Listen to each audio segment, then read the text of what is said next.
Ladies and gentlemen, thank you for being patient. We are live back up here once again. Your boy Daniel, guys, at 412, breaking down last night's Elimination Chamber pay-per-view event. 2019 Elimination Chamber is come and gone from Houston, Texas. We certainly have a lot to talk about coming out of this show. I thought it was a very newsworthy show. I thought it was a good show, a solid show. And of course, the road to WrestleMania continues to be etched in stone. So we certainly have a lot to talk about. Thank you for being patient. My apologies for not coming up here live last night. Usually it's easier to come up the next day and give my thoughts. And that's what I'm about to do here. So if you're new to this channel, please click that like and subscribe button here at youtube.com/DanielGuys412 for all my latest thoughts on professional wrestling and the WWE product. So let's waste no time, guys. My overall thoughts on Elimination Chamber: it was a show that I said going into it, I had low expectations, and I hoped somehow, some way, those expectations would be exceeded, and I thought they were. I thought we had one good Elimination Chamber match and one outstanding Elimination Chamber match. I thought we had a solid tag team title match with kind of a surprise outcome there. Enjoyed the segment with Becky, Ronda, Charlotte. Everything else was kind of just there. But those matches in the mid-card, I wasn't really looking forward to. The two matches that, to me, were going to make or break this show was the Elimination Chamber matches, as you can see. So I got my money's worth. I thought the show was better than it had any right to be. And it set up a number of interesting developments heading into WrestleMania, which, as we speak, is only, 49 days away, 48 days away.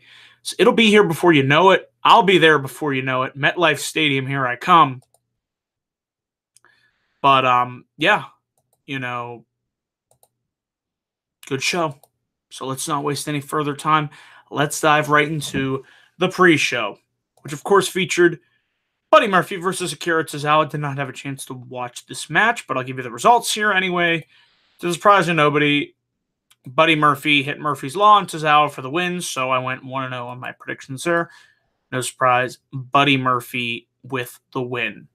So I felt like the card structure was well done here. Open with one Elimination Chamber, and then you end with an Elimination Chamber, and then everything in between you kind of build and build and build to the main event. So we had the Elimination Chamber match for the Women's Tag Team Championships. The IIconics versus the Boss and Hug Connection versus Nia Jax and Tamina versus Naomi and Carmella versus the Riott Squad versus Mandy Rose and Sonya Deville. So just looking at the order here, of course, we all knew who was going to start off this match. We had Bayley and Sasha Banks. They were the first team to enter. And I thought they had a really good showing in this match. To the surprise, not really to the surprise of me, because I called it. I predicted that Bayley and Sasha Banks would walk out the winners of the Women's Elimination Chamber match. And they started off with Mandy Rose and Sonya Deville, who I also thought had a nice showing in this match as well. So looking at the order of eliminations here, Naomi and Carmella were the first team eliminated. Obviously, both have been, if you've been reading up on the internet, not really going to go into that, but there's been some issues with those two. So hopefully everything works out in regards to that, and I will leave it at that. The next team eliminated were Billie Kay and Peyton Royce, who were eliminated by Nia Jax and Tamina. We then had Liv Morgan and Sarah Logan of the Riott Squad eliminated by Tamina. And then I like this spot here when Nia Jax and Tamina got eliminated.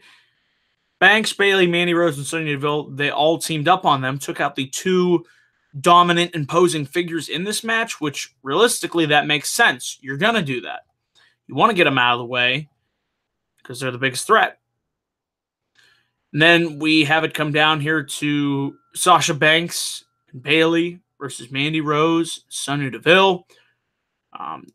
Rose climbs up to one of the pods. Sasha Banks gets Bayley up on top of the pod. It looks like, Mandy Rose is going to be thrown off, but Bayley and Sonya Deville fall off the side of the pod. Deville spears Bayley into one of the support beams of the pod, and Mandy Rose throws Sasha Banks into one of the pods, and I'm just like, oh, I hope Sasha's all right there because she has been dealing with some nagging injuries. So that was kind of rough to watch.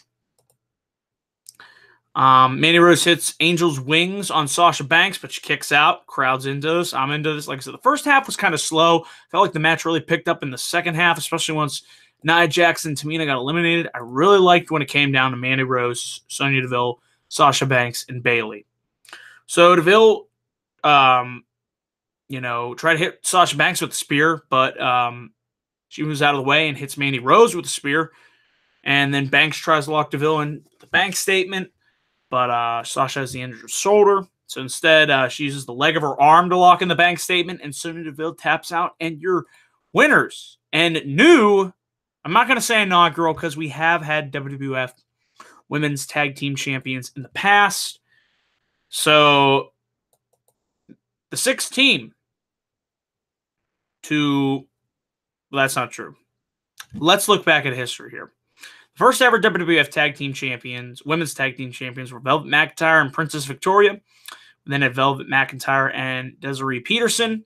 The Glamour Girls, Jumping Bomb Angels. So the fifth team in history to ever hold Women's Tag Team Champions, Bayley, Sasha Banks, well-earned win after wallowing away for how long, doing not much of anything over the last year. And it's nice to see Bayley and Sasha Banks get a nice win here and finally have purpose and direction, because you knew as soon as they introduced those Women's Tag Team Championships, it was made for a team like Bayley and Sasha Banks. It was only a matter of time before they became champions. My question was, do you pull the trigger here or do you wait until WrestleMania? And you know what? Hey, crowd loved it. I loved it. Bayley and Sasha Banks got emotional afterwards. They gave a nice speech. So I thought in that regard, things worked out. And the question is, with WrestleMania on the horizon, who do you think their opponents would be? I wouldn't mind seeing them versus Mandy Rose and Sonya Deville. I think you put those four in the ring together, had a nice showing here.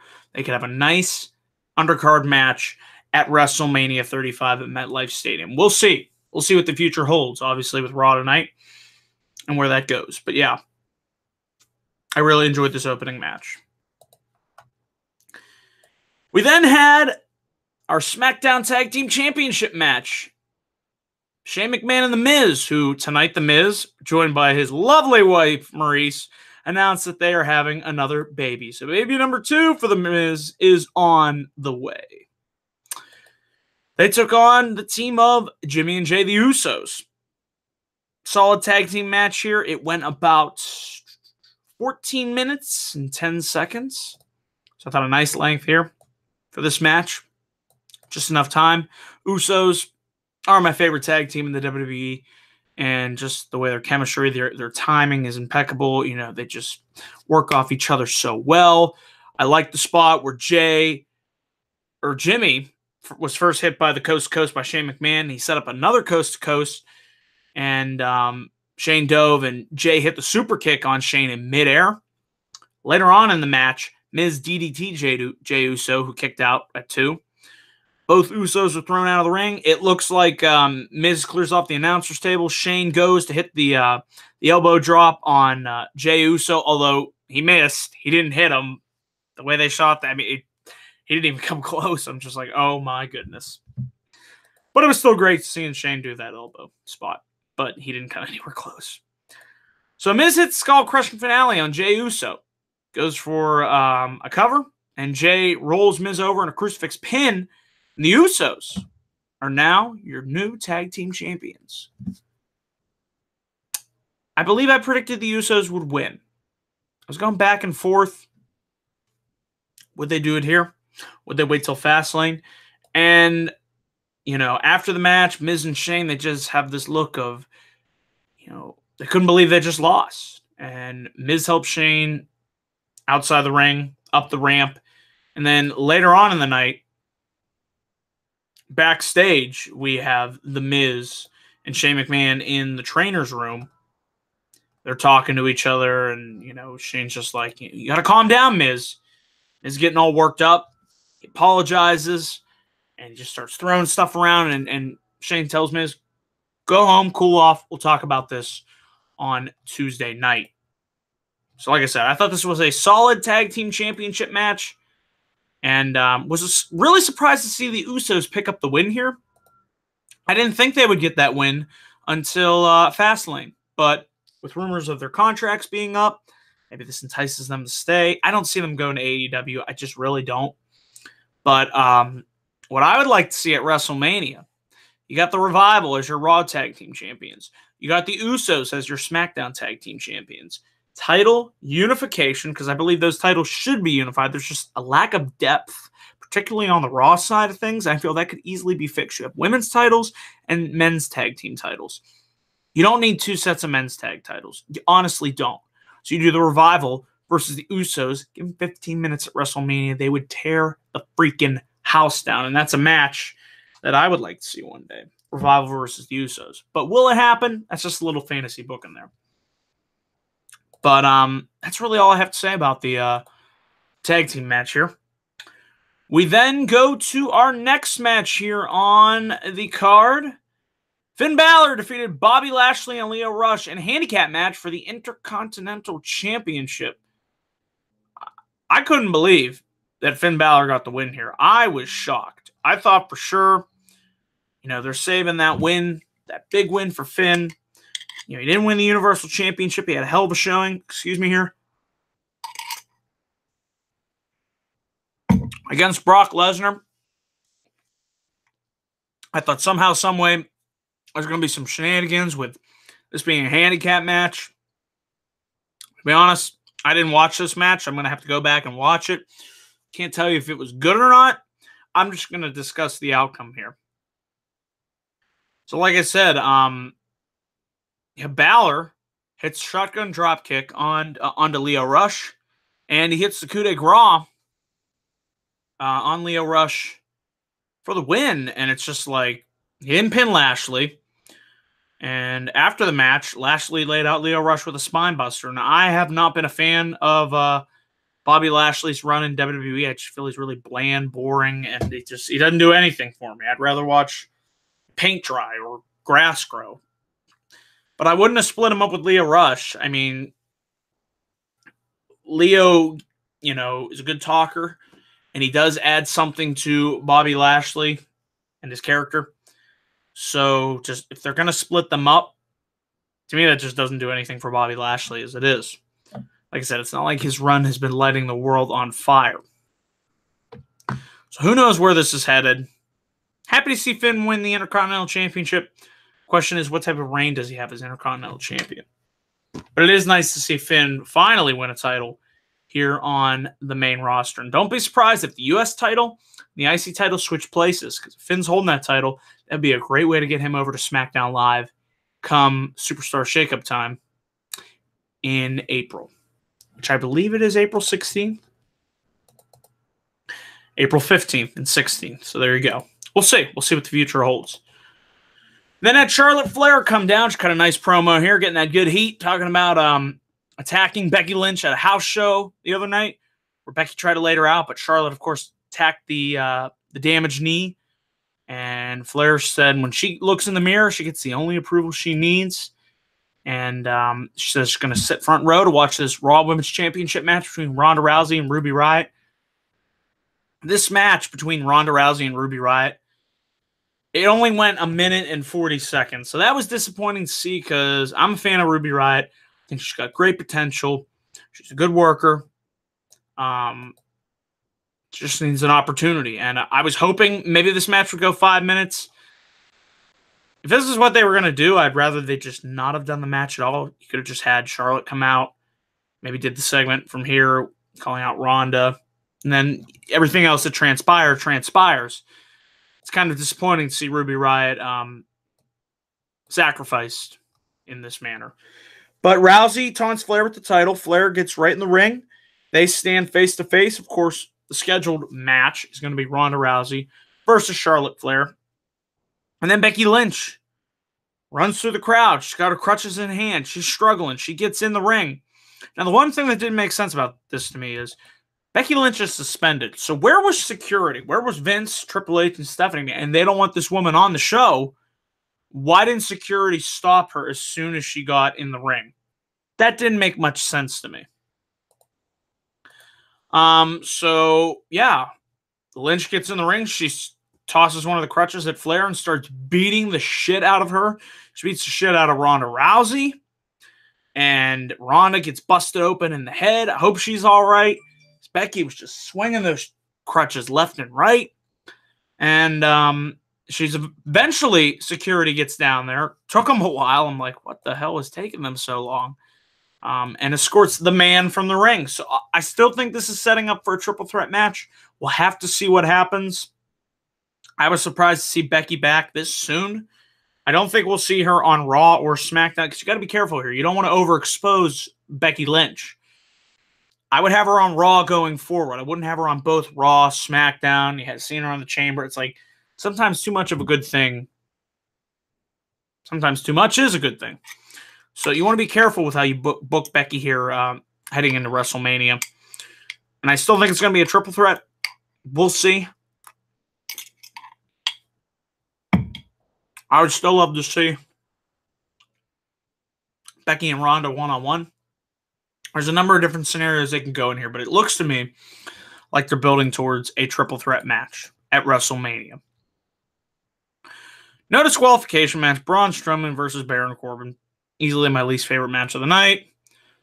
They utilize steps and tables and just couldn't get into this match. I'm like, why are these two fighting? Why is this a no DQ match? Then Drew McIntyre's music hits. Bobby Lashley appears. They beat down Strowman. They lay him out through two tables. McIntyre hits Claymore kick on Strowman. And like I said, Strowman gets triple power bombed through two tables. And Baron Corbin defeats Braun Strowman. And I'm just looking at myself and saying, what was the point of all this? What is this leading to? Is this going to lead to a six-man tag match at WrestleMania? Can't be. Makes no sense. I don't know what they're doing with Braun Strowman, Drew McIntyre. That's what I'm worried about. I mean, you got two stars there, especially Drew. I see a lot of potential in. He's just kind of been there, you know. Once he beat Ziggler, I thought, okay, here we go. We're going to start picking things up here, and then it's just kind of, woo. So I'm worried about his momentum here. Hopefully they can get things going in the right direction. But I was not a fan of this match at all. But you know what I was a fan of? This Elimination Chamber match for the WWE Championship. 36 minutes long. This was one of the best Elimination Chamber matches I have seen in a while. This was great stuff here. We had Daniel Bryan versus AJ Styles versus Jeff Hardy versus Kofi Kingston versus Randy Orton versus Samoa Joe. This was Kofi Kingston's night. He entered in at number 3, and we'll talk about him. But Bryan started off the match here. Him and Joe. I loved seeing them, just locking submissions on one another. They had a nice, little, back and forth sequence early on. And then Kofi Kingston comes out. And man, did Kofi have one hell of a night. Looking at the times here. Him and Bryan went the full 36 minutes and 40 seconds. And those last 10 minutes when Kofi was taking down Bryan and had me and the crowd in the palm of his hands, hoping somehow, some way, maybe he would win. Yeah, I didn't think he would, but they kind of got me to doubt myself. I'm like, maybe he will win after all. So, to the match here, Joe and Kingston are going at it here. Joe locks in the Coquina clutch. Kingston hits the jawbreaker on Joe. Styles hits a phenomenal forearm, and Samoa Joe is the first to be eliminated. Jeff Hardy gets in the ring. He is, hits Swanton. And he's not really in there for that long. Jeff Hardy was only in there for, it says 18 minutes here. So, didn't feel like he was in there for that long. But he gets to his feet, and Bryan eliminates him. Jeff Hardy's out. We then have AJ Styles, who was the next to be eliminated, looking to set up his opponent for WrestleMania, which I would be very happy to see this feud. It's been one I'm waiting to see a long time. Styles tries to hit the springboard, Orton grabs Styles by the head and hits him with the RKO. So perhaps could we see Randy Orton versus AJ Styles at the grandest stage of them all? I would be all for that, let me tell you. So we'll see if they go in that direction. And this was great to see. Kofi Kingston finally gets retribution. He hits Trouble in Paradise on Randy Orton for the win. Orton's out. I'm like worried. I'm like, oh, they're going to have Randy Orton eliminate Kofi Kingston, aren't they? That's what they're going to do. I just know what WWE is going to do, despite the crowd being fully invested behind Kofi Kingston. Comes down to Bryan and Kofi. And these two went at it for 10 minutes. This was some great stuff. When Kofi caught Daniel Bryan with the Trouble in Paradise, I thought, oh my God, he's actually going to win.